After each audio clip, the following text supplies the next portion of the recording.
day, viewers, listeners around the world. You're welcome to this beautiful Friday morning. This is Shanghai Story Media News Echoes, and today's program is titled World Affairs. World Affairs for our global audience, Friday, the 14th August 2023. You're welcome wherever you're watching us.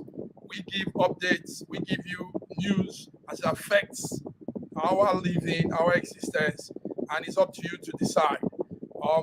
My name is Godwin Iweajunwa, and I'm reaching out from Milan, Italy.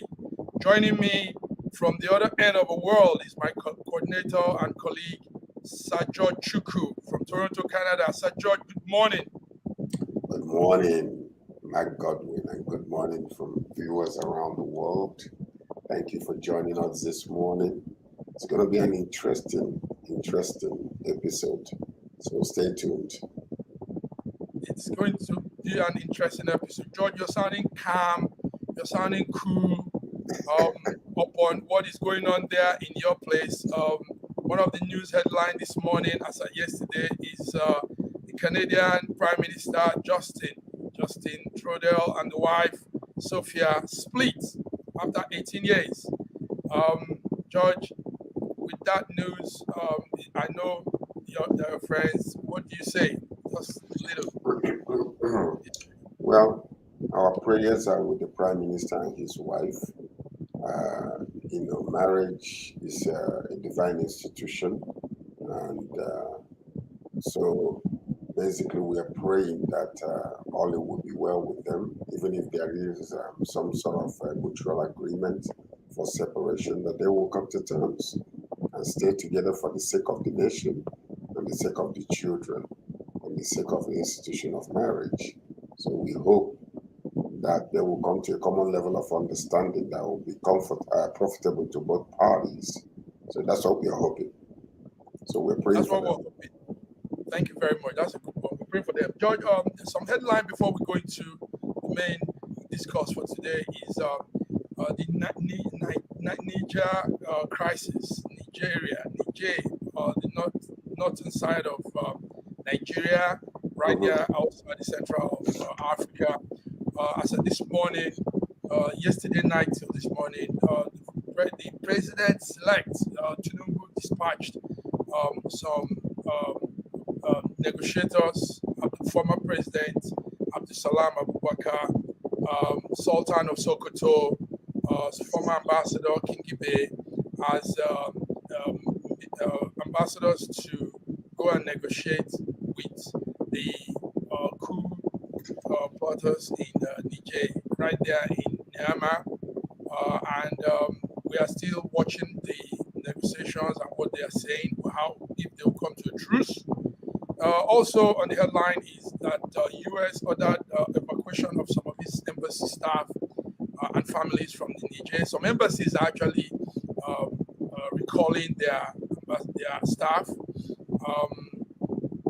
And we also saw a video of the Niger people burning the French embassy down. Also there on the news, as of this morning, Trump pleads not guilty to federal charges that he tried to overturn 2020 U.S. election. He pleads not guilty. The early front runner of that 2024 Republican presidential primary, Trump, is saying that he did nothing. So he's pleading not guilty to that whole incident. Again, in the news is we're talking of this ministerial list of President Tinubu. So as of this morning, 19 more names were added to the ministerial nominees, and we see a lot of former governors in that list. The list will eventually come to 47 persons for the ministerial position. Yes, also important to say this, Nigerian Labour Congress threatens, they've suspended the strike for now, but they threaten federal government that they will continue if federal government doesn't withdraw the lawsuits that is on them. And finally, from the sports angle, the Tigress, that's Nigerian female basketballers, overpowered Rwandan female basketballer to reach their final stage in the ongoing Afro Basketball Championship. And we're happy to say congratulations to the Tigress. So these are the news headline for today. George, what do you say? What is anyone you want to pick on? Before you also go on, let's welcome our coordinator, and brother and friend, Dr. Godwin Ibe. Dr. Godwin Ibe, you're welcome to this beautiful Friday broadcast. SSM. Thank you so much. Thank you so much. Greet everyone. Thank you, viewers, for tuning in. Good Hopefully, morning. we'll have a great conversation today. Yes. Very well. Yes, Dr. Sajod, do you have anything on the headlines? Anything? Well, number one is, DOJ. Trump was arraigned yesterday on charges of what happened in January 6th, and he pleaded not guilty. It's been a very interesting one indeed, and so the court will take his cause until the end. And but when it comes to the discussion of the president or the leader of ECOWAS, sending some delegations to Niger Republic to talk to the military men that took over the government. It is interesting indeed, and we're seeing the rising of a lot of military juntas and wanting to take over the government. But it's okay, very I interesting. won't want you to exhaust your take when we go Okay, yeah, let's just leave that alone for now. Yes, but that's Congratulations to the Nigerian Tigress. We want to say congratulations to them right now. So I know we're happy. It's good news. Yes. It's sort of a good news in light of all the bad things that are happening in our country. So so we thank God for that. Very true. Very true. Good, Dr. Godwin Ibe, I don't know if you had me say all the headlines as of this morning. If there's anything you want to pick on any of it, we talked about the headline talks about Tinubu, the president select, sending envoys to Libya and to the Niger crisis. Niger. And now we don't know what the conclusions are. We don't know what the agreements are. Then we also talked about U.S. ordering evacuation of its staff, and a lot of embassies also following suit, closing up their embassies because of the fracas going on. We talked about Trump also pleading not guilty to the federal charges that he tried to overturn 2020 the U.S. election. Also on the headlines is as of this morning we have 19 more ministerial nominees on the Tinubu's ministerial post, and we see so many governors, old governors, joining that list. And we talked about Canadian Prime Minister Justin Trudeau and the wife splitting. Not too good news. We also talked about the NLC strike that has been called off for now, but threatens to continue if the federal government doesn't withdraw a lawsuit that they put against them. Is there anything you want to pick on all of this? Anyone you want to? Yes, I think when we get to each of those individual, there's a lot to talk about. I think when we get to each of those individual sections, I'd like.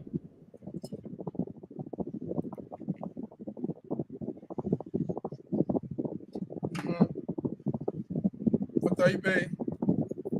I think there's some technical issues taking place. And it's not a one-time or one-off. It's a trend. Yes, we missed we lost you a little, Dr. Ibe.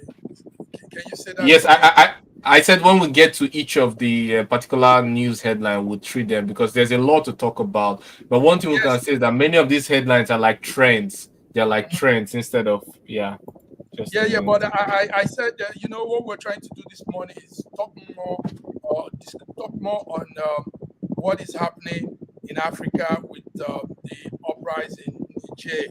So these headlines are just by the way, and we might not run through them again as we go into the discussion. So Sir George, let's begin.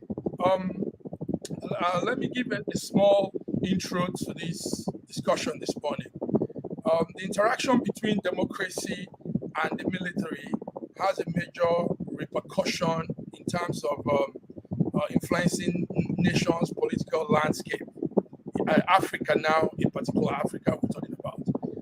Africa has witnessed a complicated and also dynamic interplay between forces, degree of success in some way and difficulties also. So democracy has been successful in some places and has been difficult in some places.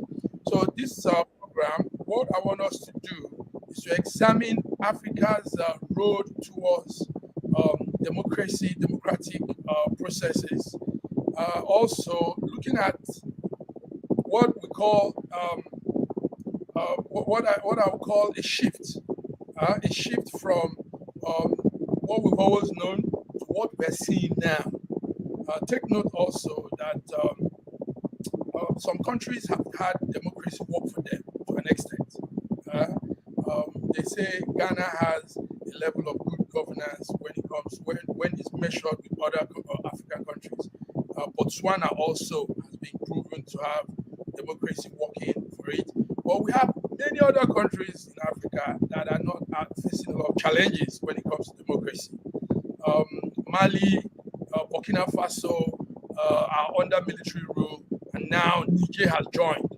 So we want to look at all these drawbacks, all these situations, and look how you see we don't necessarily need to be politically correct, George. I want us to speak from our hearts and let's analyze this thing. And I want to thank the LinkedIn user that is following us and has put a statement there. He says, "Yes, I think it is that cannot go. Unfortunately, it's completely mismanaged 99% of the time. Just look at what happened to the rule of law in South Africa. It's a disgrace and a travesty.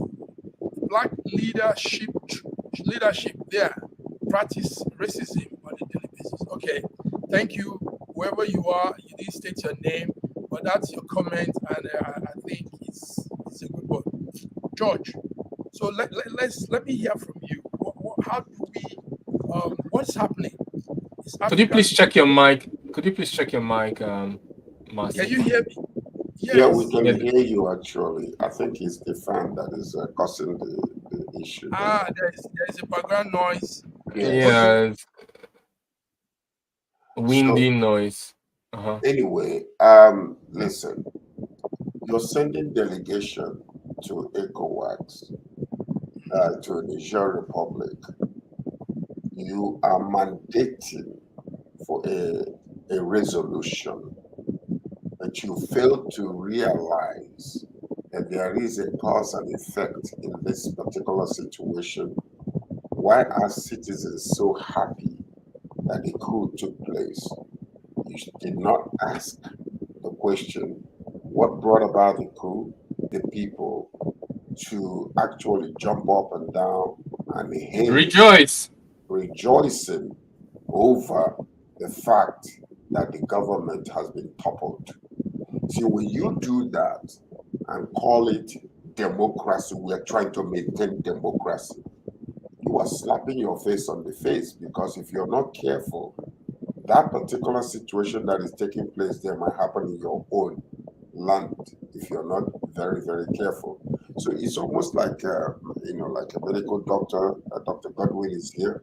Somebody is trying to, take care of the symptoms rather than going to the root cause of the problem. If you don't solve the root cause of the problem will, revolve again and come back alive. So now they are talking about democracy because they want to please the Western world. That's all that it is. But they don't want to solve the problem of the people. Now, these people, they have been suffering for decades under the leadership of this particular government and the president. So now what I will say is, okay, what is your problem? What brought about this? Why did you do the coup? And then they will list the reasons why they did the coup and the reasons what happened and what the government was doing wrong. Why you are seeing a lot of coup take place in Africa is not because of power hungry. It's simply because of corruption. In the past, that they could do things and get away with it. But because of the modern technology, everything is out in the open. You mess up, all of a sudden, the money that you're looting from the country while the people are dying of hunger, while there are no jobs, there are no infrastructure, nothing is happening. You are abusing your power and using the money that is you're supposed to govern with for your own personal purposes, or what we call the 3%ers in the government. So that is the reason. If you don't solve that situation, then you will continue to see coup happen from one place to the other.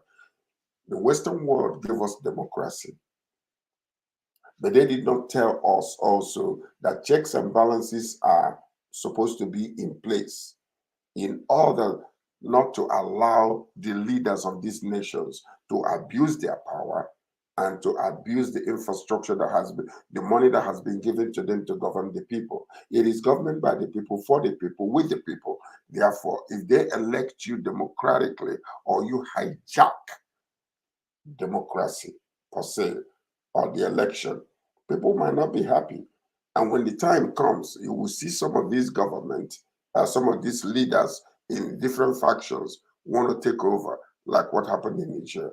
So to send delegation over there because you want to please the Western world and handed you over democracy. You're talking about democracy. There are many types of coup d'etat. You can have an economic coup d'etat. You can have a political coup d'etat like what happened in Nigeria. One individual hijacking the government and making himself the leader by force, by bribery, by corruption. So that is exactly what is happening. And I would say that Tinubu must be careful.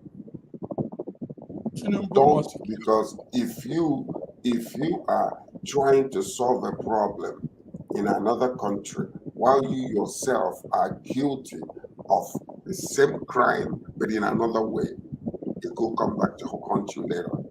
And that's the reason why I'm saying the delegation should be a fact-finding delegation to find out, study what has been going on in the Niger Republic. Why is it that people are so happy that the military took over? Because it is going through Africa. One was just aborted in Sierra Leone recently. And I can tell you one thing, and one of the reasons why this is happening is because of social media. Everybody knows what's going on right now. What happened in January 6th in the United States, Brazil did the same thing because they're watching. And now people are finding whether the solution is diplomatic solution or political solution or hijacking the government or putting them, backing them against the wall to by force. It is happening. So every country and every government must be careful. When they elect you to be in the government, make sure that you obey the rule of law, no corruption.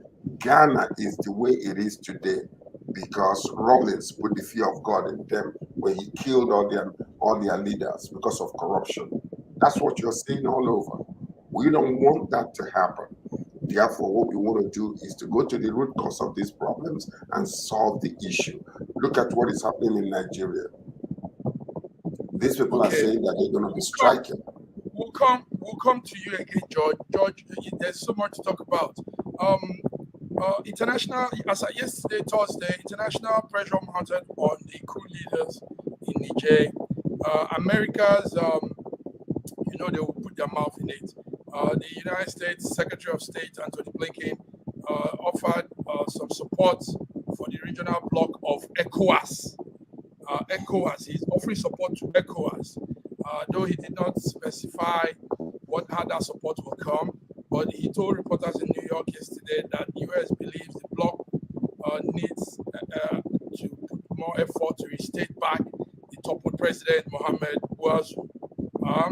And he said they are in America will probably give support. But there are some salient points we need to check on this now, George and Godwin.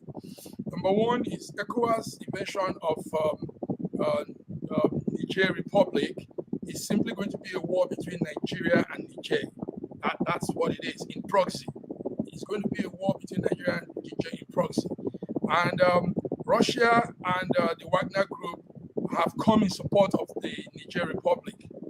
And that that there will have to be some amount of some real behind the scene thing going on. So the fact remains that Nigeria is a border town to Nigeria has some states that are border town to Niger, Sokoto, Zamfara, Katsina, Jigawa, and Yobe, and this would directly affect them when, if any, war breaks out in this whole issue. Also, let's take note that this whole thing, like America is trying to say, America has a base in Niger. French has a base in Niger, and the Niger Republic now has refused to allow those operations to be going on. The American base, and in fact, as of yesterday, some of the activities were shut down because the Nigerians are really not in support of their presence in the country again. So I think we should be very careful. This is a very delicate time for ECOWAS that is chaired by my next select President Tinubu of Nigeria. And a lot of things might spring up from these actions. So Godwin, what will you say on this? The Saudis are begging that they should really resolve things with negotiation. Godwin, what is your take on this whole thing? It's critical, it's serious, it's delicate. Go ahead, Godwin.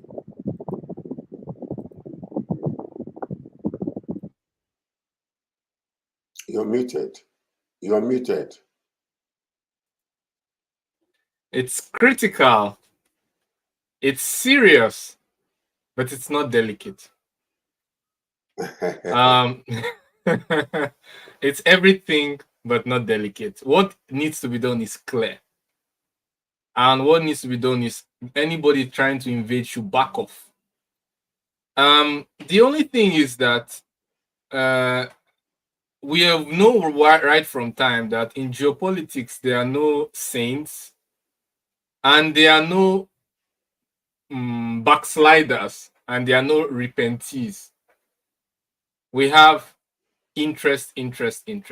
When the West invaded Iraq, Afghanistan, illegally occupying Syria, the East, Russia has had its own fear of geopolitics, Georgia, yes, South Ossetia, Abkhazia, other conflicts around the world. We can see that geopolitical powers have their tactical and strategic interests, and this does not respect international law, or to some extent, because when there's a conflict between international law and national law will always supersede, except that country has outsourced its security like NATO, or to NATO.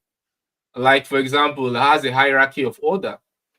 For example, Europe cannot go against American interests irrespective of anything, because NATO is the guarantor of their security.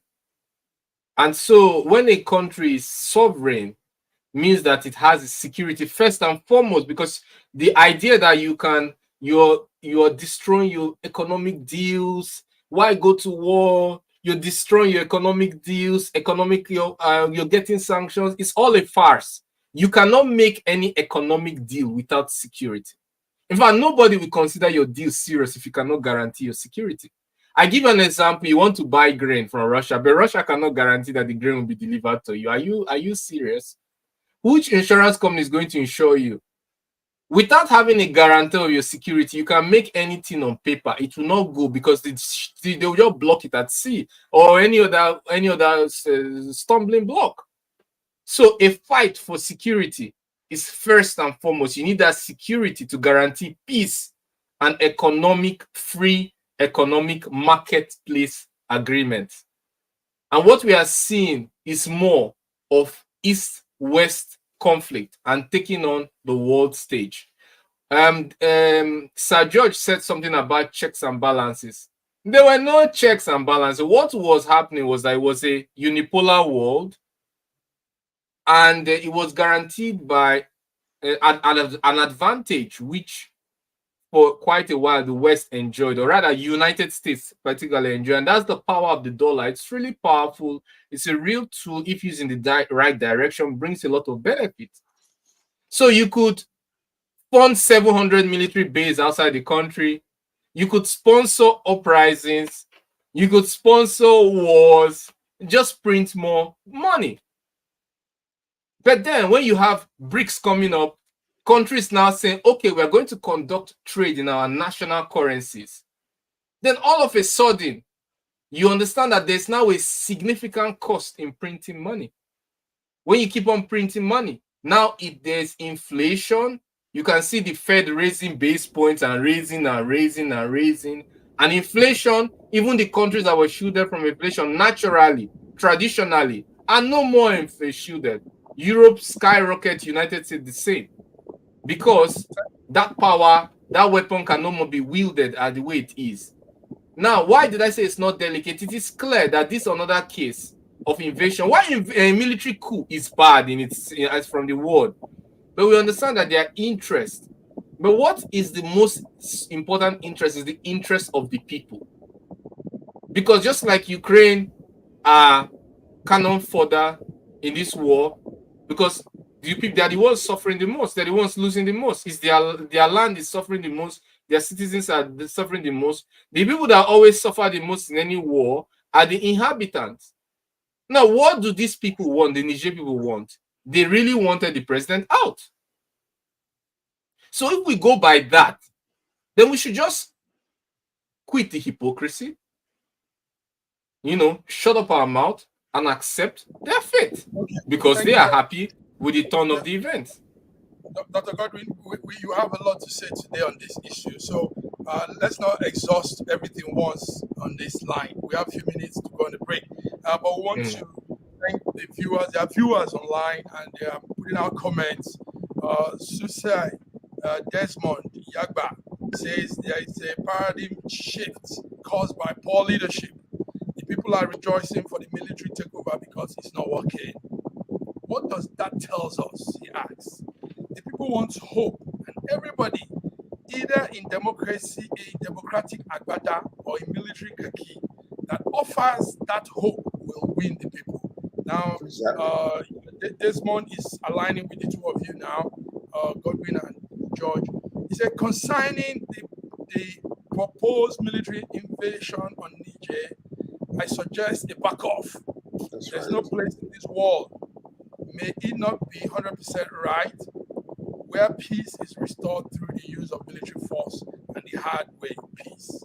Thank you very much, Susai Desmond Yagba. I hope I pronounced those names well.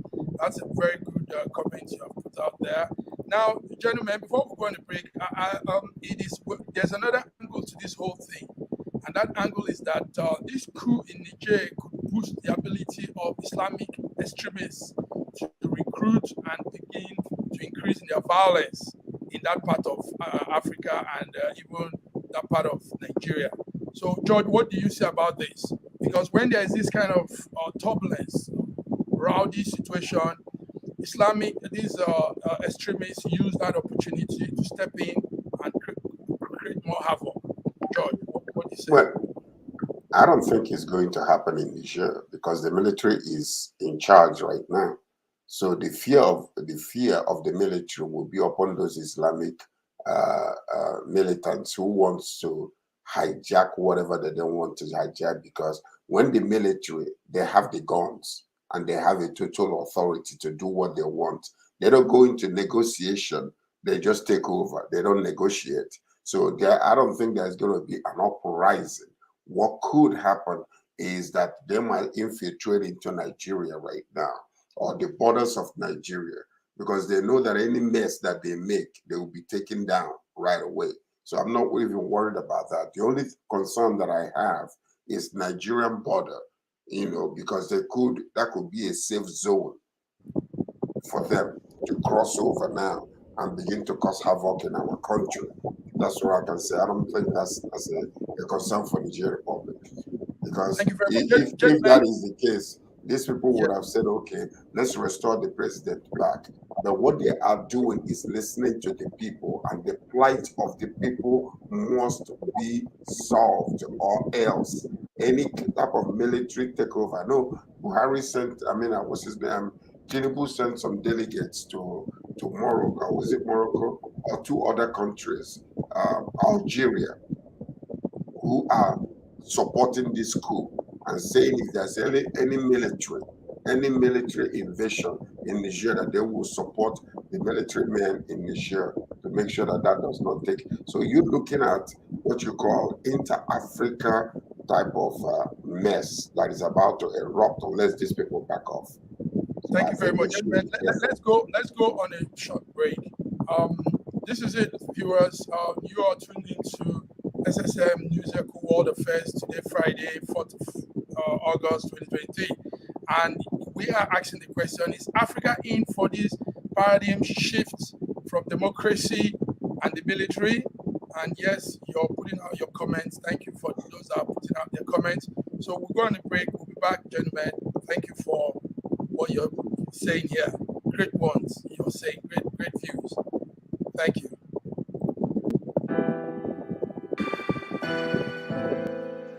Schengen Story magazine is an African international bi-monthly magazine based in Milan, Italy, and founded in 2016. The publication focuses on personalities, fashion, style, entrepreneurship, and culture for Africans.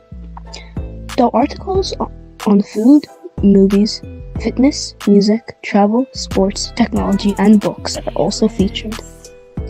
Our lives full of best stories. A lot can happen in a month. Expand your mind, change your world. Get Schengen Story magazine's full editions. Celebrating Africans make an impact. Read better, the inside story. Your fashion magazine for a better lifestyle. Inspiring stories for you. Your monthly dose of entertainment. A better mind keeping you updated. Hashtag Schengen Story magazine.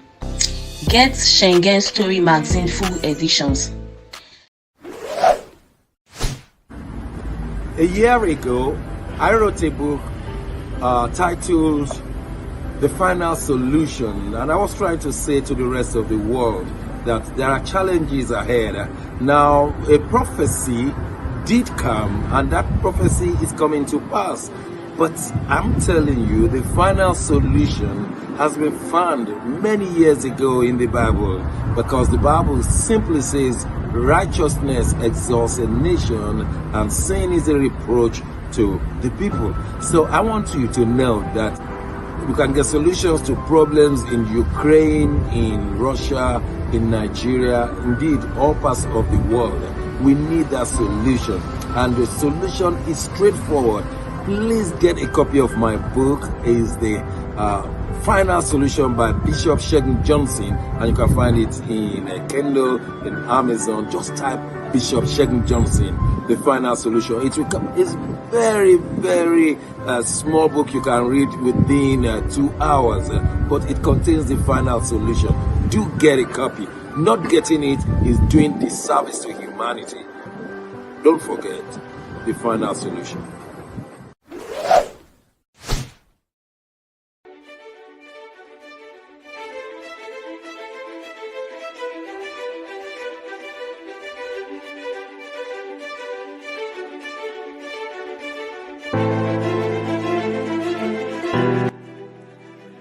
Hi there, I'm Mary Keurig, and I am a businesswoman in the United States, but I'm also the Global Content Vice President for the Sub-Saharan Open University in Nigeria. I could not be prouder to work with Dr. Osita Anamika and his team on helping to create not just entrepreneurs and skill-based talent that will get out into the workforce and make a living for themselves, but also young leaders. And to that end, with this integrity-rich university environment that's accredited now, and it's just an amazing opportunity for anyone there of any age to jump on board and learn, we want to let you know about a new offering that we have. We have a global governance and diplomacy course now provided by a whole team of people that crosses several countries to put together these resources and lots of great information for those of you who might be on the path toward public service and diplomatic service, NGO leadership, that sort of thing. We hope that you will walk through this open door and enjoy.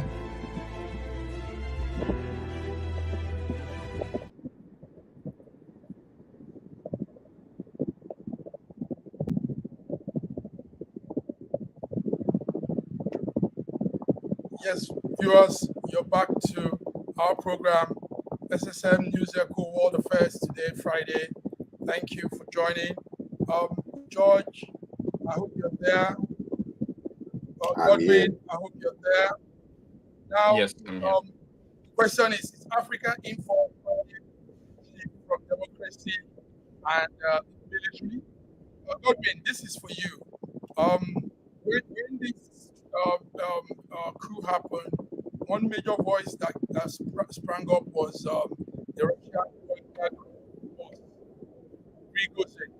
Prigozhin hailed the coup as a move towards independence from the West. What will you say about Prigozhin's statement, Godwin? Did you hear me? The fact is, yes. Could you mute us? Okay, great. The fact is that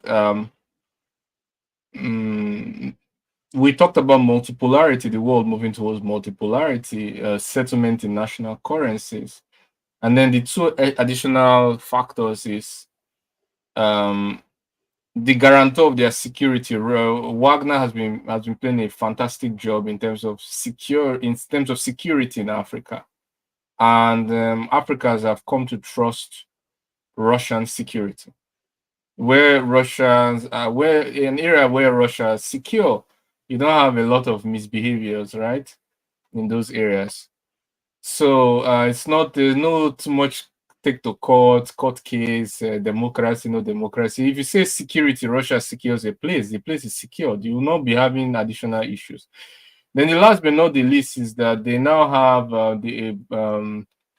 two important aspects added. They have a country that can provide a military industrial complex and logistics, because these are two things you need if you want to wage a war. So that's the game changer, and that's what will give Niger all the confidence they need, because it's clear that you either want a battle of attrition plus guerrilla warfare to deal with, or you just simply back off and don't make a stupid move. And then we understand that Nigeria does not have a great military, ECOWAS doesn't have a great military industrial complex. We import most of what we make. The logistics are just half. There's a half logistics, not enough intelligence to make a secure, always make it secure. I mean, if the supply lines are targeted, is the end, you know. So we shouldn't blow our capabilities out of proportion. You cannot fight, either you're fighting away, you cannot fight the West or fight Russia and then get away with it scot-free. Unless we're going to allow Africa to be a staging ground, or another Ukraine, a staging ground for the West and the East, then the way you lay your bed, that's how you're going to lie in it. If you think that Nigeria is going to be shielded from a stage of Russian and Western war, then you are absolutely mistaken, thinking you will not be affected. You are definitely absolutely mistaken. So these are countries, the fact that they have the backing of a country with military industrial complex and the logistics to back up, then it's a no-brainer that you just need to back up. And then when we say that military is not the solution to anything, it's not actually true. The military without the people's backing, that is the one that is not a way out. But when you have a critical mass in support of you, then it works. Military means works. It's just a simple fact. Because Iraq, Afghanistan were much better under military rule than the promised democracy. So it's just a simple fact. Democracy is not a one solution for everyone. I'll come back to you, Godwin. Sir George, do you think this will replicate around Africa? Do you think we might be seeing coups? I mean, we heard of the Sierra Leone one that was quashed. Do you think most part of Africa will be getting to coup now? Realizing, like you said earlier, people are conscious of things. People are aware now of government activities and how it doesn't help. It's not helping them. Yesterday, a friend and I were saying, is democracy really for Africa? And we were arguing on is that democracy has not really helped, like you all have said too. It has not helped a large number of people in Africa. It has only helped like a 5% number of people, for their own selfish gain. So why are we following something that is not beneficial to us? Why are we following because we're trying to be politically correct, or we're trying to be like every other country? The West have democracy working for them because a number of them are disciplined. A large number of them understand how to do things. A large number of them follow through with rules of law. But it's not working for us in Africa. So, George, what do you think? Will coup become a norm from now on in Africa? Well, if you alleviate the pain of the people, if you say that the people elected you and put you in government, and you're there and want to remain there for life, whether you're doing good or bad, abusing the power that was given to you, abusing the resources that was given to you for the people, then if the judicial department is under the government and cannot do anything, then the next is the military takeover. That's what you're seeing in Africa. People are tired of being tired. They are sick and tired of the mess that has been going on. Where a group of people will come and hijack the government. Okay, take a look at what's happening in Nigeria. The people that are being, appointed as ministers, we have an incredible number of intelligentsias in Nigeria. But what are they doing? Recycling leadership among themselves, rewarding, leadership, not because they are interested in the people. They are only interested in protecting their own interest. Now, there was something that, somebody that was saying something a few days ago about, Niger Republic, talking about the reason why the coup took place. If you do not solve the problem and solve the plight of the people, you will continue to see this happen again and again. Absolute power corrupts. And let me tell you something. If they don't go, if Africa will not take a step backwards and say, okay, we want democracy, but also we need checks and balances. We need somebody who is going to say, thus far, no further. Stop this mess you're doing or else. That's what you will be seeing. Because what you're seeing is people, they get in power, they do whatever they want, the way they want it, whenever they want it, reward those that they want to reward, and they leave the people that they have been sent to govern. It is happening because of that. Democracy can become the best way of governing. But there are other things that follow democracy, like Dr. Godwin was saying, that it is not good for every nation. Iraq was good because Iraq was peaceful. Yes, George, it's not working for Africa, basically. It's working for Ghana. We can pinpoint countries it's working for in Africa, like we talked of Ghana, we talked of Botswana. I mean, Africa has about 50-something countries.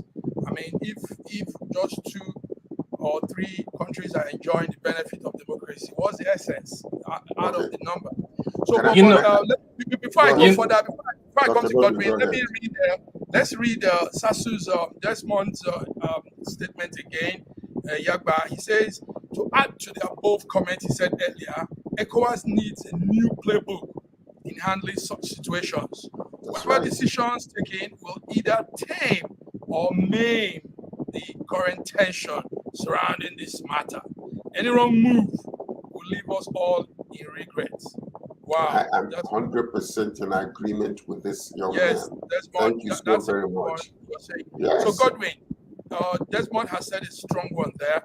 Godwin, do you see there's something I'm noticing, and that is, it looks as if the ECOWAS that used to be a strong organization for Africa, mostly the west of Africa, is losing its prominence, is losing its power, and maybe it's because of the man that is there. What do you see on this? No, let's not pinpoint. No, I don't agree with the man that is there. when you talk about power over who, and what is the leverage that gives you this power? Power over who? Over the Western Africa. Okay, what does Western Africa have? And what is the leverage that you're the government? But do you have leverage over other countries? Can you negotiate good deals? Can you even negotiate import of goods into West Africa based on ECOWAS? Can you fight for your interest based on ECOWAS? You can't. So leverage over who? What's the leverage and over what power over who? So let's not. There's never been. It's like EU now. EU can negotiate security deal, can negotiate economic deals, right? Same thing. NAFTA deal. Not America. Everyone can negotiate. When you have a strong, you can negotiate and say, "Oh, Africa says no. ECOWAS says yes. ECOWAS says no." So let's not overblow this. There's never been any power. It's not the free movement to Benin Republic and Togo that gives us global prominence. Sorry if I don't underestimate. I love Benin Republic. I love Togo. I've been there, by the way. Now we don't have what it takes to wage war without support. We don't have the military industrial complex, like I said. We don't have the logistics, like I said, and then we also have problems because we don't produce all the necessities we need for life. Russia produces all the necessities they need for life, and when I mean necessities, I mean fertilizer, grains, food. Have food security. Energy, and food. These are basic things of life, and these are things that affect other things. In Russia, we can do without iPhone, but in the places that use iPhone, they can't do without food. They can't do without energy. In winter, we teach them a lesson. So these are things that you have to think about before you make before leaders take a drastic, stupid decision. For me, it's not delicate. It's a no-brainer. You don't want to fight wars. Take note, Dr. Godwin. U.S. Because of their interest, also, it's about interest. Yesterday we had the United States Secretary of State Anthony Blinken give an assurance that they are ready to back with ECOWAS.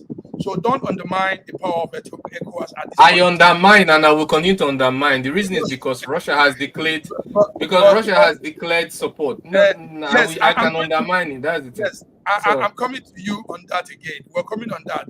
Sir George, something interesting was one of what we saw in this whole Niger coup and all that. Nigerians were wearing the Russian flag. Some people were proudly putting on the Russian flag, the outfit, the colors of Russia. And we saw this, pictures on Google, around Twitter and everywhere.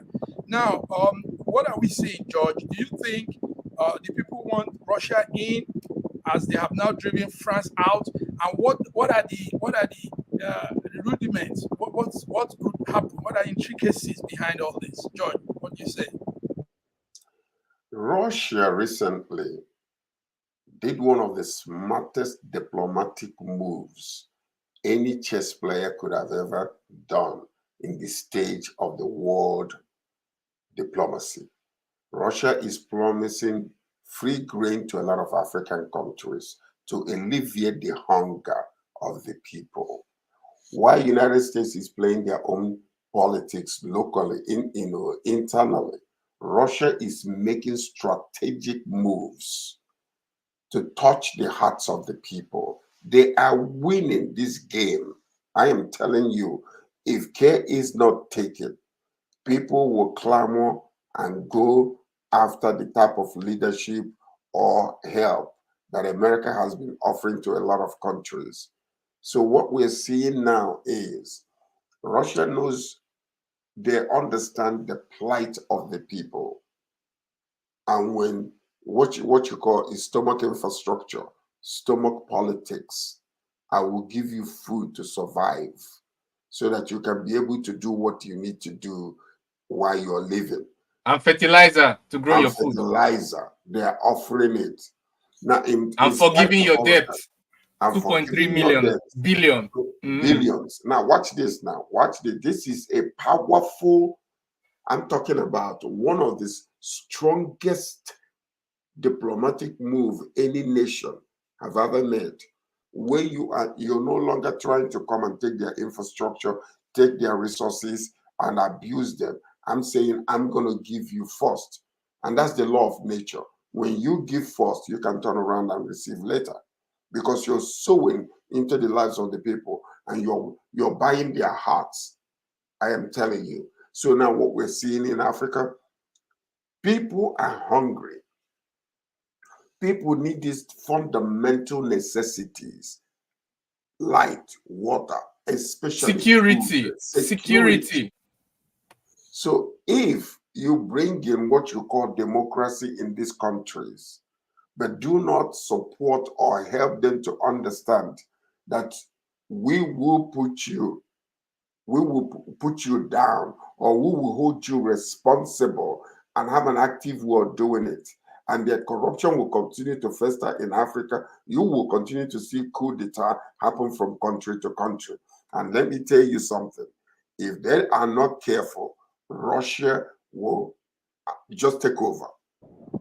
They will take over because they're stealing the hearts of the people. Thank you very much. Thank you, George. I want to give a very short analogy. I'm coming to you. Short analogy before we move on. Short analogy. Okay. I know this is your. No, I'm not want to talk about Russia. I want to talk about something short analogy. I wanted to say about the security. I imagine if Wagner was in Mexico, will you have cartels? 3, 4, 5 cartels controlling the whole country? No. They will clip them. I have spoken. Yes, it's okay. I just wanted to give an example of security, just an example. So a similar question is coming to you, Godwin, but in a different light now. One thing we know, we media people, is that Russia is coming into Africa now. Russia is coming in a different way. It's giving out things. It's canceling debts. Yes, we see this, but we know Russia also to have a sinister way of creating tensions and selling arms. Yes, selling arms. Now, if Russia is coming to this part of Africa that it has been known to be very volatile when it comes to extremism, when it comes to terrorism and all these very abnormal human ways of doing things, don't you think we're going to be having more encounters with extremism, because arms, guns, armories, and all these things might be very open in that angle? Number one, that's number one question for you, Dr. Number two is Russia coming with all honesty? Because this is how the Europeans came to in the initial stage. Show a little bit of love, and the next minute they now begin to dictate and want to have control and take all the oil, all the minerals, everything they see. Godwin. Okay, the first question was about the cause of unrest. Actually, it's the other way around. Which geopolitical power sponsors ISIS? You don't need to answer. We know. Yes, we know what led to the starting of ISIS, and I understand where you are. You may not want to say it. It's fine, but I think the viewers are intelligent enough to understand who started ISIS and why ISIS started. When you destroy a culture, the historical significance, the historical part of a nation that holds the nation together, identity, and you think democracy is a universal pill that solves it, actually is the opposite. You get insecurity, you get untenable progress, and then you get terrorism. So it's the opposite. You have to respect culture, history, and you have to understand what is power diplomacy. You have to respect that. Like Taliban heading Afghanistan now, like them or not like them, you have to allow them open embassies in your country. You have to allow them open embassies in your country if you want to talk to them. So all those grandstanding, it must be my idea of the world, is all blah blah. It doesn't work. Now, so the point is that it's actually the opposite. Going in and destroying the will of the people, the identity of the people, is actually, and imposing your own ideologies, is actually what causes an untenable progress, actually lack of progress, terrorism, and insecurity. Now, then the second thing, honesty. Are Russian coming in honestly? Actually, it is not your business to know whether Russia is coming honestly or not. Russia shouldn't care about your interest. Russia should care about their interests. Africa should care about theirs. In geopolitics, it's not the duty of one side to care about the other side's honesty or interest. Africa, what is Africa's policy? Africa is getting good things now. Is it good or bad? It's good, then take it and shut up until you have something you want to ask for. Is Africa offering something that Russia has refused? Are they offering something that Russia has refused? Are they not part of OPEC? Russia has joined, it's now OPEC Plus. Make deals in your favor there. So Africa should forge their policy. There's now BRICS, an opportunity to join BRICS if you can put your house in order and make settlements in them. My argument is that Africa should embrace everybody. East, West, embrace everybody. Forge what you want. Be certain about what your interests are. Forge your domestic and foreign policy so that you can align your actions, your steps, your spending, your everything to fit that pattern. And of course, the whole idea of democracy itself is a sham, because if you do not, okay, let me finish there for today. Yes, you said it. I know you will put this out so well. This is your line. George, rounding up today's program. So let's just basically say, yes, as the topic of today is, yes, Africa is in for a bargain shift from democracy, and yes, it looks as if we might be seeing more coup happening in Africa. Is that what you're saying, George? Are you in agreement? All I'm saying is this. Let's solve the problems and the plight of the populace. If you do not do it, a force will come to take over. When you care about your people that you're governing, when you are compassionate towards their plight and their needs, you will see the people come behind you. They'll support you.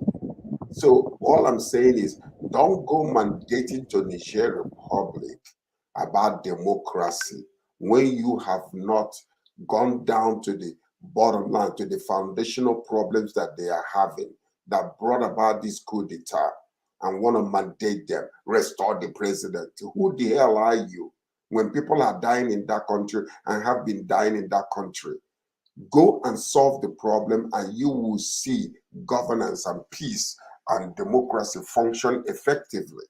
Don't abuse your power and think you're going to come and mandate. This is another sort of colonization. They're trying to colonize us in another way.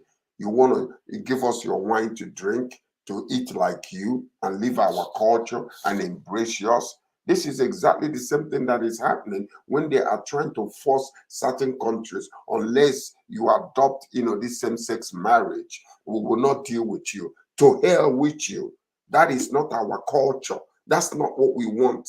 Allow us to govern ourselves in a way. If you want to support us, go and listen to the people and solve their problems, and there will be peace in that land.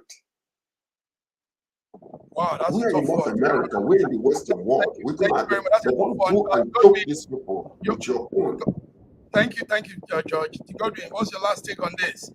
My last take is that they have to stop all these megalomania, all these pride, and it must be our way.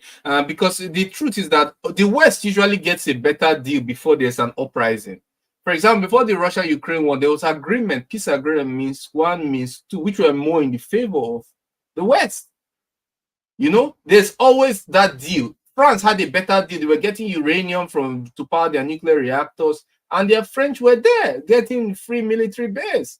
They always have a better deal until they become beyond control. I want to exert everything, like we call all the shots. You have no say, and then something happens.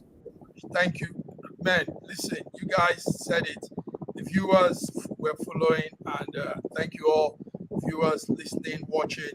Godwin Ibe from Russia, Sir George Chukwu from Toronto, Canada. I want to thank you guys for coming to News Echo Global World Affairs today, Friday, 4th of August 2023. We'll be back on Wednesday. A lot of things are happening. We're following the story. We're looking at all the negotiations, all engagements they're having. As at this morning, we're still waiting to know what the resolution is. Those that were sent to discuss with the coup plotters in Niger. So thank you all viewers. Till we come your way next week. My name is Godwin Iweajuwan. Sign out. Bye-bye.